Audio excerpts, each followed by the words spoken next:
दोस्तों, मैं नजिया। मैं नोएडा में रहती हूँ और काफ़ी हॉट लड़की हूँ। मेरा रंग गोरा है, हाइट 5 फीट 3 इंच की है और मेरा 34-30-36 का फिगर भी कातिलाना है। मेरा फिगर इतना मस्त है कि किसी भी लड़के को पटाने में एक पल से ज़्यादा वक्त नहीं लगेंगे। मुझे खुद पर इतना भरोसा है, जब तक मुझे मर्द की भूखी निगाहें देख न ले मुझे खुद में काफ़ी बुरा लगता है। मुझे जब भी वक्त मिलता है तो मैं रोमांटिक स्टोरी की साइट को खोलकर कहानी पढ़ती हूँ। इसीलिए आज ख्याल आया कि क्यों ना अपनी कहानी भी आप सभी के साथ साझा करूँ। आज अपनी एक सच्ची कहानी आपके साथ शेयर कर रही हूँ। मैं आशा करती हूँ कि आपको मेरी स्टोरी पसंद आएगी। मैं विदेश में अपनी पढ़ाई पूरी करके 1.5 साल पहले ही यहाँ इंडिया में आई हूँ। मेरे अब्बू और मम्मी कॉलेज में टीचर थे और मैं उनकी इकलौती बेटी हूँ। उन दोनों की 1 साल पहले एक सड़क दुर्घटना में मृत्यु हो गई थी। मैं भारत में अकेले ही रहती हूँ। अम्मी और अब्बू की लव मैरिज हुई थी। अम्मी ने अब्बू के साथ भागकर शादी की थी। इस वजह से कोई रिश्तेदार भी मेरे साथ नहीं है, इसलिए फ़िलहाल मैं अपने घर में अकेली ही रहती हूँ। मैंने एक डॉग पाला हुआ है जो मेरा इकलौता साथी है। मेरी डॉक्टरी की पढ़ाई लंदन से पूरी हुई है। मैं पालतू जानवरों की डॉक्टर हूँ। अम्मी और अब्बू दोनों जॉब करते थे, इसलिए कभी किसी चीज़ की कमी महसूस नहीं हुई। ना आज किसी बात की कमी है। बड़ा सा घर है जिसमें जिम और स्विमिंग पूल भी है। छोटा सा गार्डन है। ढेर सारा पैसा बैंक बैलेंस है। एक छोटा सा क्लिनिक और अम्मी का ब्यूटी पार्लर है जो फिलहाल बंद पड़ा है। घर में मैं अकेली रहकर ऊब चुकी हूँ।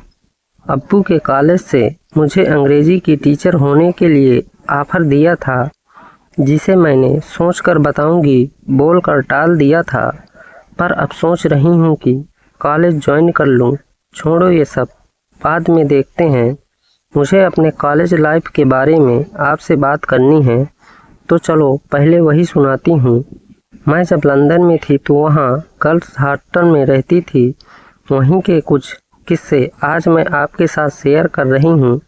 आपको तो पता ही है कि विदेश में हमारे भारत जैसा कल्चर नहीं है और मैंने भी घर से इतने दूर एक अनजाने शहर में अकेले रहने का पूरा फ़ायदा उठाया, जिसमें गलत क्या है। यहाँ तो हर कोई अपने तरीके से ज़िंदगी जीता है। मेरी रूम पार्टनर जापान से थी और बड़ी खुले विचारों वाली लड़की थी। वो बेहद खूबसूरत और काफ़ी होशियार लड़की थी। उसका नाम सिहाऊ था।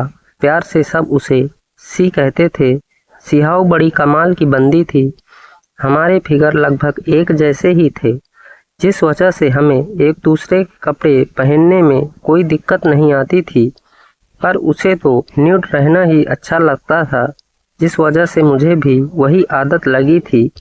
रूम में हम दोनों कभी कपड़े नहीं पहनती थी। सिहाऊ ने वैसा ही रूल भी बनाया था। एक दिन सिहाऊ ने कहा, हम ऊपर टेरिस पर चलते हैं। तो मैंने कहा चलो, पर कपड़े पहन लो। उसने कहा, वही तो कह रही हूँ कि ऐसे ही न्यूड होकर ही चलते हैं। वही वाइन और सिगरेट ले जाकर पिएंगे, मज़ा आएगा। मैंने कहा, अरे पागल लड़की, किसी ने देख लिया तो? उसने कहा, तो क्या होगा, ये सब तो यहाँ आम बात है यार, कुछ नहीं होगा। चलो, मुझे पता था कि यह जो कहती है उसे किया भी बिना मुझे भी शांत नहीं बैठने देगी। तो चलो, जो होगा देखा जाएगा। हम दोनों कमरे से निकली तो उस वक्त रात के 9 बजे थे। हमने कुछ चीज़ें साथ में ली थी और न्यूड गर्ल्स गेम खेलने चल पड़ी। सामने बॉयज़ हॉस्टल था और हमारा रूम 19वें माले पर था। जिस इमारत में हम दोनों का हॉस्टल था वो पूरी इमारत 26 माले की थी। अब लिफ्ट से तो न्यूड जा नहीं सकती थी, क्योंकि वहाँ तो भीड़ होती है। तो हमने सीढ़ियों से ही जाना ठीक समझा, क्योंकि सीढ़ियाँ तो कोई यूज ही नहीं करता था, तो उधर से जाना सेफ था। हम दोनों पूरी न्यूड होकर एक कॉलेज बैग लेकर कमरे से बाहर निकल गई। कल हॉस्टल होने की वजह से कोई कैमरा भी नहीं लगा था, तो वो टेंशन भी नहीं थी। मैं जैसे ही डोर लॉक करके मुड़ी तो सामने बॉयज़ हॉस्टल पर नज़र पड़ी। कुछ लड़के हमारे हॉस्टल की ओर ही देख रहे थे। वे आदत से मजबूर थे और हमेशा ऐसा ही करते थे। अब मुझे शर्म आ रही थी, पर सिहाऊ को कुछ टेंशन ही नहीं थी। उसे देखकर मैं भी बेफिक्र होकर चल दी। जैसे सोचा था वैसे ही था। सीढ़ियाँ एकदम खाली थी। इतने में हॉस्टल के लड़कों ने देखा तो वो तुरंत हमारे पास आ गए और हम दोनों पे टूट पड़े।